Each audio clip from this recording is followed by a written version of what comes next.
Well, first off, thank you so much for conducting this interview and for your many years of continued activism and solidarity. Over the past few years, there's been a reevaluation of violent revolutionary praxis by some intellectuals on the left. What is your position on the role of violence, in this case subjective violence, as opposed to symbolic or objective violence, in movements of liberation?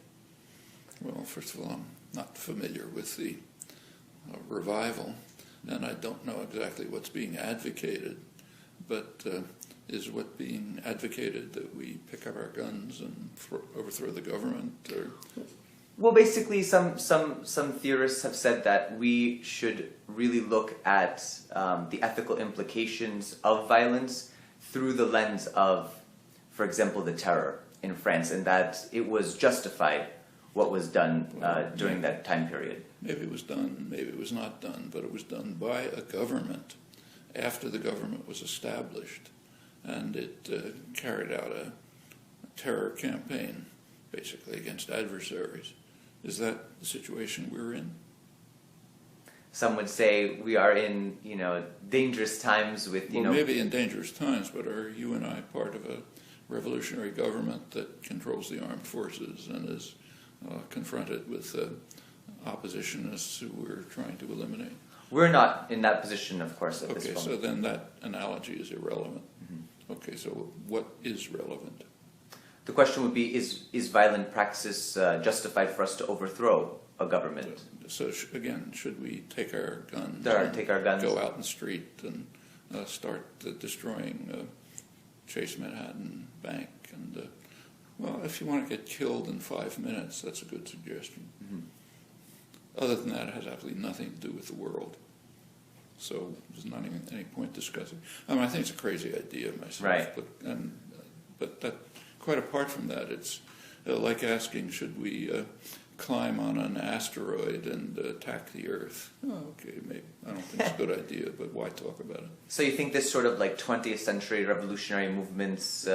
It's not just 20th century. I mean, it's very rare occasions when you can even raise the question. Right. And we're not anywhere near those occasions. Right. If you want to raise the question about some abstract, in some philosophy seminar, okay, we can discuss it.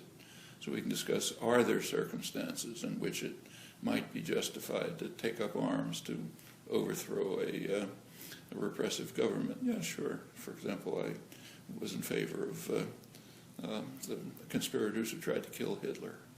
I think that was a good thing to do. I was in favor of the partisans who were resisting the Nazis. I think you give many cases in which resistance to oppression and terror and violence is justified. I'm not a pure pacifist, so I can imagine. However, I think it carries a very heavy burden of proof. I mean, the burden of proof is always on those who choose violence. Sometimes the burden can be met, in my opinion, but it's a heavy burden. And as I say, now we're in a philosophy seminar, unrelated to the real world. Right. Okay. But if we're talking about the real world, which is what I happen to care about, I don't see much point discussing it. So I don't know what the revival is that you're talking about. Right.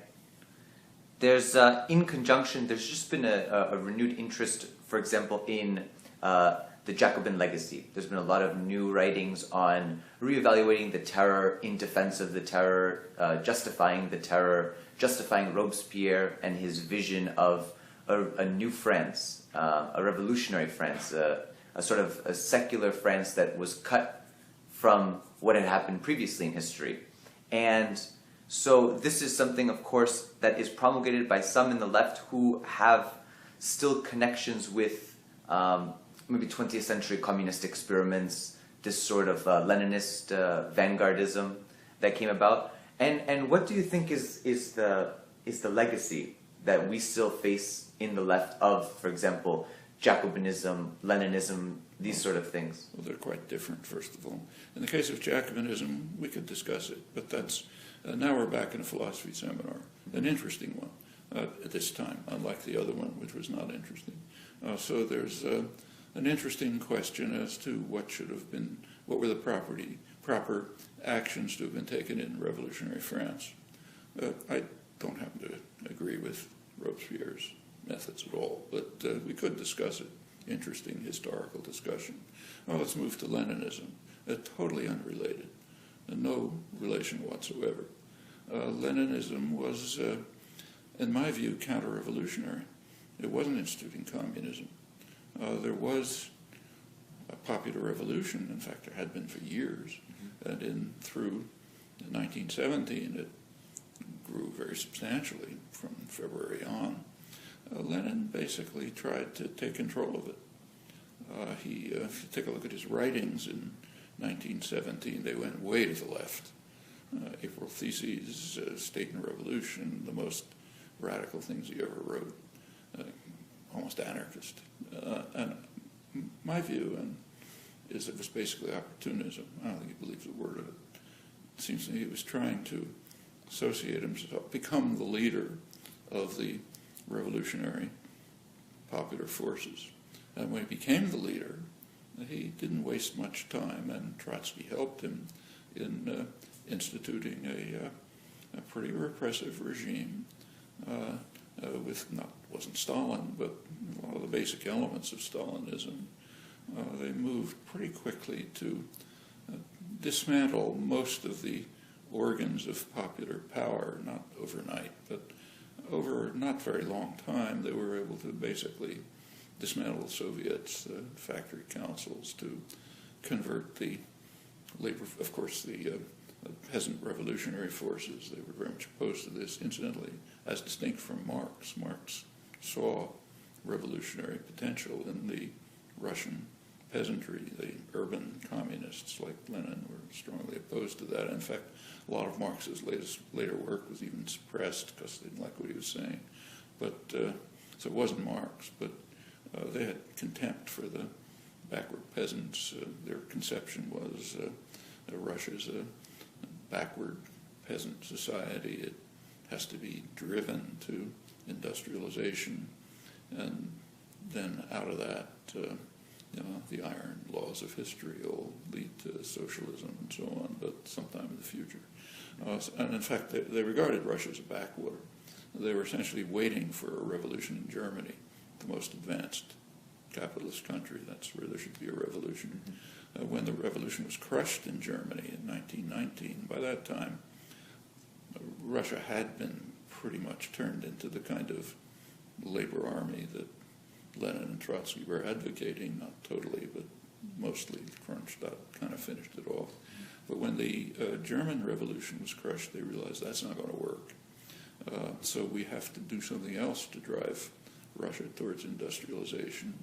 And shortly after that comes the new economic policy, which is essentially, let's introduce state capitalism, but with an iron fist, because we're going to drive them forward. And this is Lenin's vanguardism.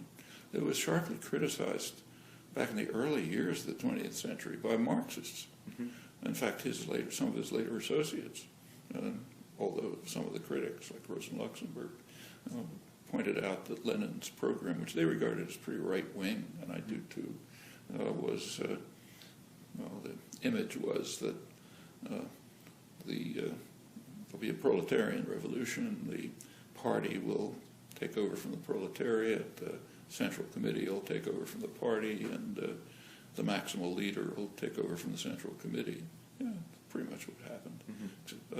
Not precisely, but that's roughly what happened. And after that, the use of terror to defend the repressive, violent state has nothing to do with communism. In fact, I think this is one of the great blows to socialism in the 20th century was the Bolshevik Revolution. I mean, it called itself socialist, and the West called it socialist. In fact, that's one thing on which the world's two major propaganda systems agreed. The huge propaganda system in the West and the minor propaganda system in the East. And one of the few things on which they agreed was that this was socialism. The West propaganda system liked that because it's a way of defaming socialism. Right. Relating it to the what's going on in Russia, and the East, the Russian propaganda system liked it because they're trying to profit from the moral aura of socialism, which was quite real. So they kind of both agreed on that. And, when the world's major propaganda systems agree on something, it's kind of hard for people to extricate themselves from it. So by now it's a routine that was socialism, although it was very anti-socialist. I remember by the late 80s, when it was pretty clear the system was tottering, I was asked by a left journal, I won't mention it, to write an article on what I thought was going to happen when the system collapses. And I wrote an article in which I said, I think it'll be a small victory for socialism if the system collapses. And they refused to publish it. Finally, it was published in an anarchist magazine, so it appeared. But because they couldn't understand it. In fact, I read some of the same things in journals here, like The Nation, and they published it, but I don't think anybody understood it. Because this was socialism. How could you say this is anti-socialist? Well, my view is it's not unique. The left Marxists had the same view. Right. People like Anton Pannekoek, Karl Korsch, others who, they got marginalized and eliminated because that's what happens to people who don't have guns. But I think they were right. The people who Lenin condemned as the ultra-left, the infantile ultra-leftists, I think they were basically right. Not in everything, but as were a lot of the anarchist critics. And early on, Bertrand Russell saw it pretty well early on. But by 1920, it was unmistakable. Even earlier, I think even earlier. I wasn't alive then, but when I was 12 years old, that seemed pretty obvious to me. Mm-hmm. Do you think that within the coordinates of the entire Marxist tradition, there will always be this danger of going towards that edge? Well, I don't regard Lenin as part of the Marxist tradition, frankly. What the Marxist tradition is, who knows? Right. But it certainly wasn't Marx's position. I mentioned his belief that in the revolutionary potential of the Russian peasantry. There certainly is a hint of that in Lenin. After all, Marx had a lot of different views. Right. For example, he thought it might be possible to reach socialism by parliamentary means in the more bourgeois democratic societies. England was his model, of course. Didn't rule it out. And in fact, Marx didn't have very much to say about socialism or communism. Take a look at Marx's works. Very deep analytic critique of a variety of capitalism, capitalist markets, the properties, imperialism, and so on. But about the future society, a couple of scattered sentences.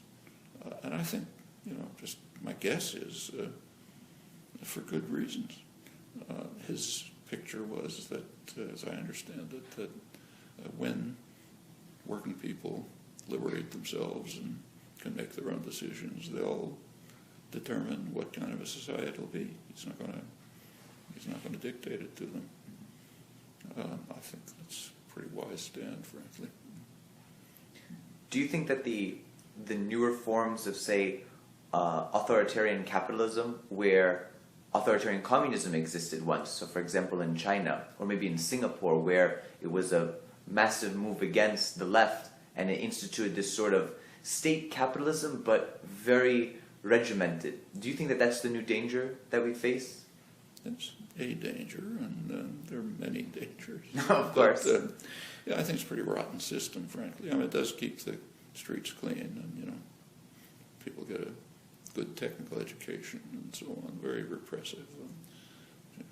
But I don't think it's admirable society by any means. Mm-hmm.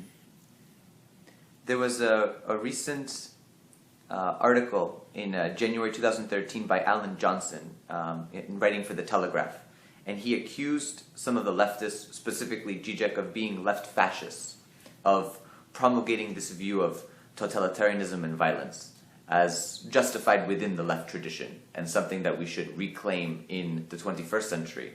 And How does this fascination with violence, terror, and hegemony stem from the radical left tradition?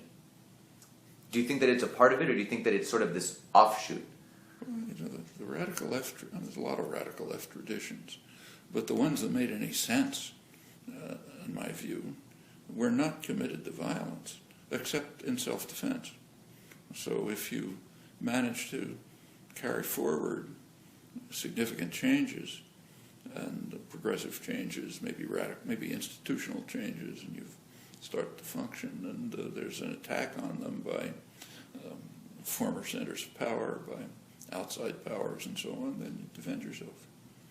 I think that's, as I said, I'm not a pure pacifist. I don't think you should stop defending yourself when you're under attack, but under very special circumstances. The idea of overthrowing existing forces by violence is a very questionable one for pretty good reasons, I think. I mean, any serious people who talk about revolution, it's easy to talk about, but if you want a revolution, meaning a significant change in institutions that's going to be carry us forward rather than backwards, then it has to meet a couple of conditions. One condition is it has to have dedicated support by a large majority of the population, people who have come to realize that the just goals that they're trying to attain cannot be attained within the existing institutional structure because they'll be beaten back by force. And if a lot of people come to that realization, then they might say, well, we'll go beyond the what's called reformism, the effort to introduce changes within the institutions that exist. At that point, the questions at least arise. But we are so remote from that point that I don't even see any point speculating about it. And we may never get there. Maybe Marx is right that within parliamentary democracies you can use the institutions themselves to go to a sharp institutional change. In fact, I think there's some evidence for that. So, for example, even in the United States, there are the beginnings of germs of what would be, in my view, a real socialist or communist society, like worker-owned enterprises. It's the beginnings of industrial democracy, popular democracy in all institutions. And how far can it go? Well, if it keeps going, if it does keep going, and there is violent resistance to it, then you could raise the question of using violence to defend it. But if it keeps going and it doesn't meet violent resistance, we'll just continue it. Very good. Going off of that, there is this sort of accusations, I know since I'm a student as well, there's an accusation from some intellectuals of students today in higher education that they're not radical enough, or that they focus on single issues like LGBT rights or climate change, instead of focusing on radical transformation of social and economic systems in their totality. What do you think the role of a student and a university is in revolutionary movements today? First of all, to learn enough to understand what you're talking about. Then, if your ideas are clarified enough, to try to work to carry them forward. So let's take these examples. So take, say, climate change. I don't think you can discuss climate change for very long without reaching a very radical interpretation of the nature of existing institutions and why they have to be changed. There are built-in features of our existing institutions which are leading us towards disaster with regard to the climate. Built-in, you can find discussion of this in Marx if you like, and so on, but it's just part of market systems. We don't really have market systems, it's mostly fraud, but we have partial market systems. And to the extent that you have a market system, inherent problems of markets do enter into operation. You can read about them in economics texts. There's a footnote that talks about market inefficiencies. So what are the market inefficiencies? Well, a lot of them. One of them, which is not talked about much, is that markets direct your choices in particular areas. Like, say, I can choose to buy a Toyota or a Chevrolet, but I can't choose in a market system to get a subway system. That's a collective action. Market systems don't allow that. So it has an enormous distorting effect on the set of choices that are available. That's not discussed as inefficiency, but there are plain inefficiencies, even from the point of view of markets, externalities, crucially. So, for example, if you and I make a transaction, we'll make sure that we make out okay. We're not considering the effects on that guy over there. Mm-hmm. That doesn't enter into market transactions. And those effects can be very substantial. In fact, we're right in the middle of one right now, the financial crisis, when big institutions like Goldman Sachs or whatever, when they make some risky transaction, whatever it is, if they're paying attention, they'll try to cover their own potential losses. But they don't pay attention to what's called systemic risk, the possibility that their failed transaction might bring down the system. And in fact, they really don't have to worry much about that because we don't have a market system. So therefore, they can run cap in hand to the nanny state and say, bail me out. And that's what happens. But if it was a market system, it would lead to a total collapse. This way it leads to massive financial disaster, and then the nanny state comes in and bails you out up to a point. But those are externalities. But there's a much more serious one. If, say, the business world, say, the energy corporations, or for that matter, both political parties who work for the corporate sector, basically, if they decide, as they are doing, that we should extract every drop of oil, every bit of hydrocarbons from underground, including tar sands and everything else, they have, they're very excited about it, very euphoric. You can read it in the newspapers every day. David Brooks this morning, both parties.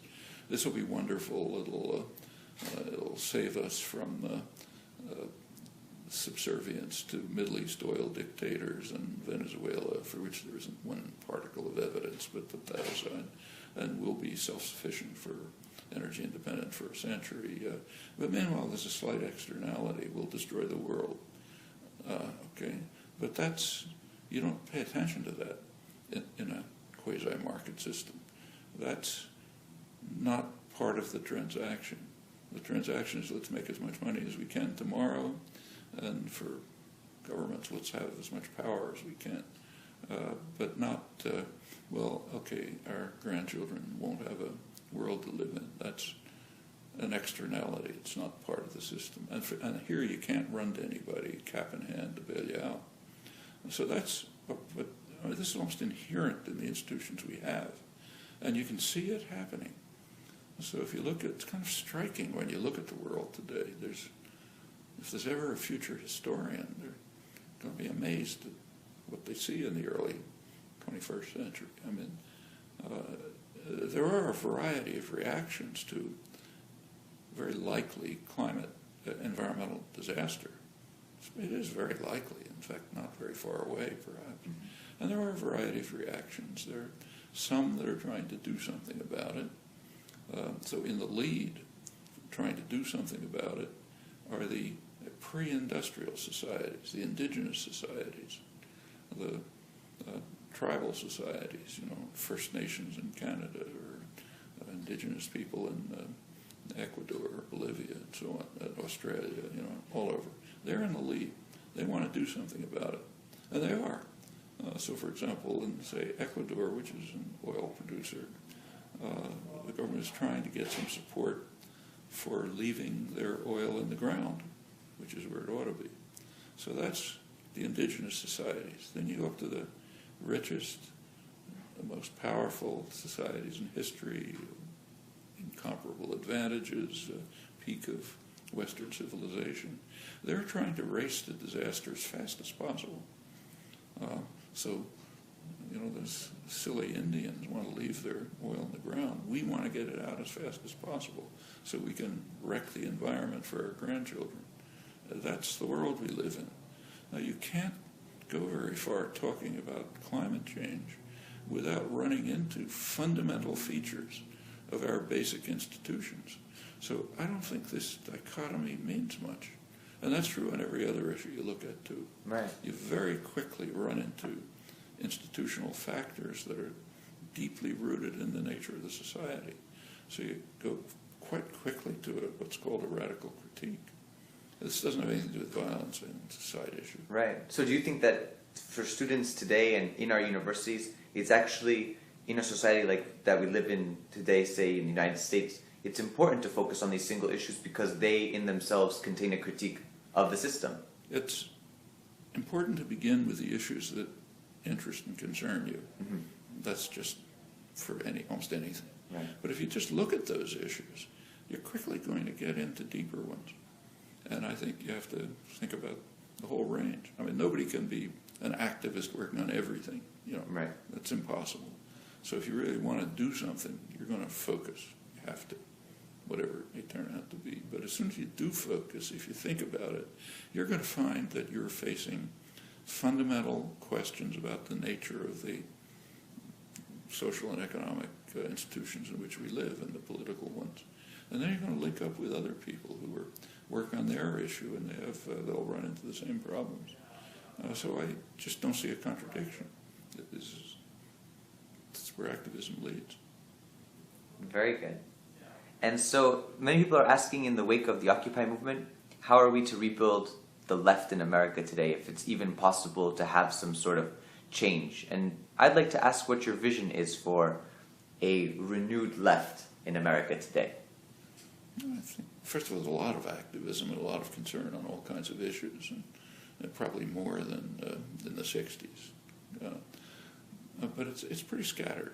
It's a very atomized society, so a lot of the actions are scattered. I mean, right here in Boston, for example, it's very striking. I give talks around different parts of the city. There are places where they're doing the same thing as in some other part of the city, but they don't know about each other. It's amazing. I mean, I found it myself. I've been involved here for activism in years and years, and not long ago I was invited to give a talk in downtown Boston by a group I'd never heard of. We're doing fantastic things. I never heard of it, because it happens to be downtown Boston. Another one going on somewhere else. So there's a lot happening. It's got to move together. It's got to find common ground. The Occupy movement, I think, has been very successful. Very brief, in a very brief period, a couple of months after all, it changed the discourse in the country. It changed a lot of the perceptions and mentality, brought a lot of people together. It's contrary to what's claimed. It's active and functioning, doing a lot of important things, like actions on foreclosures, even hit the news recently with being the first on the scene after the Hurricane Sandy, and many things going on, and that's all to the good. And I mentioned before that there are other things happening, like, say, the development of worker-owned enterprises. That could be happening right here. If there were an active movement, it could be involved in similar initiatives which begin to take off, but often are aborted because they don't have enough popular support. Could give you some real cases if we had time. And reaching out into one of the very good initiatives of the Occupy movement was the Occupy the Hood spin-offs. I don't know how far they got. Actually, farther than people think, I believe. I didn't think they got very far, but I have met groups, activist groups, working in the so-called ghettos and the slums, who were spin-offs of this and are still working and doing interesting things, in fact, growing. So I think they're probably out there. We don't hear a lot. Of course, the media obviously aren't going to cover it, but we also don't use our own options. It's quite striking that you take a look at the left the last 40 years. One of the very sharp criticisms it's had is of the media. That they don't do the things we ought to be doing. That's true. They're not going to corporate media. But there are opportunities. Always have been. So when Congress passed a law 40 years ago, I guess, distributing rights to cable television, there was a component of the law which required the private companies that got the monopoly, which is very profitable, to require them to put up public cable facilities. And they did. So in Cambridge and Lexington, towns all over the place, there are public cable facilities. I've been on them occasionally. It's not CBS, but by standards of most countries, it's unbelievably good. Do we use them? Almost never. Almost nothing. There's some things, but like you can reach an awful lot of people that way if you do something about it. But you have to do it, And Boston, again, is an interesting city, and there's a lot of activism, but it's one of the cities that basically has no has no community radio. Small things here and there, but a lot of other communities have community radio. But when you travel around the country and you see that in places where there is a live community radio station with a lot of public participation and so on, that people know what other people are doing. It's a way of bringing people together. And if you don't have it, it's scattered. But those are not insuperable barriers. There's a lot of things that can be done, and I think out of that can grow whatever movement will grow out of it. Depends what the participants decide to commit themselves to. Very good. My last question, so I don't keep you. Slavoj Zizek, in an interview to the New Statement in 2009, said about you, "My friend told me Chomsky said something very sad. He said that today we don't need theory. All we need to do is tell people empirically what is going on. Here I violently disagree. Facts are facts and they are precious, but they can work in this way or that. Facts alone are not enough. You have to change the ideological background. I'm sorry, I'm an old-fashioned continental European. Theory is sacred and we need it more than ever." How would you respond to this claim? Yeah, that's sensible. First of all, I quite agree that just spewing out facts means nothing. And in our discussion here, we haven't just been spewing out facts. It's within a framework. It's with a framework of understandings and principles and so on. In the European intellectuals, he's talking about have a concept of theory, which in my view is totally almost radically divorced from facts and radically divorced from theory. It's mostly big, complicated words that may be fun for intellectuals to throw around to each other, but most of it, I think, is gibberish, to tell you the honest truth. It's not theory in any sense that I understand, and I've been involved most of my life in the sciences where there are theories and so on. So sure, if you can find a theory that has some real principles and which are of some interest, and you can draw conclusions from them which you can apply to interpreting the actual world around you, sure, that's wonderful. And if there are such theories, I'm happy to see them. But I don't find them when I read a Paris postmodernist talk. What I see is intellectuals kind of interacting with one another in ways which are incomprehensible to the public and, to be frank, incomprehensible to me. So sure, let's have theories that have some intellectual content, some consequences, can be refined, changed, lead us to better understanding. It's fine. Very good. Thank you so much. I really appreciate it.